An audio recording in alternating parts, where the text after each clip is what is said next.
x square p plus y square q equals z square. This is of the form Lagrange's partial differential equation. Therefore, the auxiliary equations given by dx by p equals dy by q equals dz by r.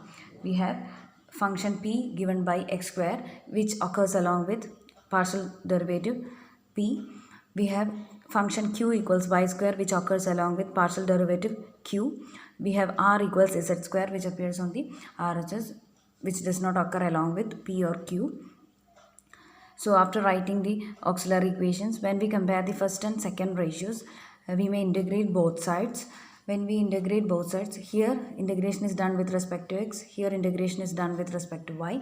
We make use of the formula integral x raised to n equals x raised to n plus 1 upon n plus 1. Here x raised to minus 2 is obtained when you take x square to the numerator.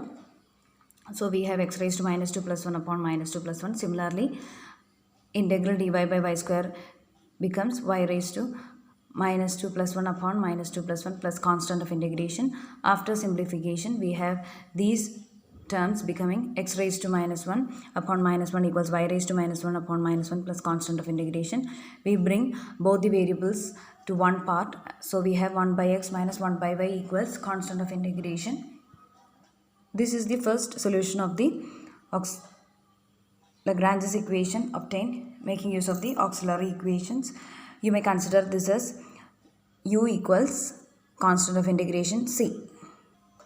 So this is the first solution obtained for this Lagrange's partial differential equation. Now we will compare the last two ratios and we will integrate both sides of the ratios.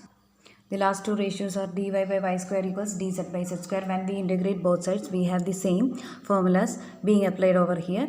Here the integration is done with respect to y. Here the integration is done with respect to z. When we make use of the formula integral x raised to n equals x raised to n plus 1 upon n plus 1. The same formula when applied here, we have the terms y raised to minus 2 plus 1 upon minus 2 plus 1 equals z raised to minus 2 plus 1 upon minus 2 plus 1.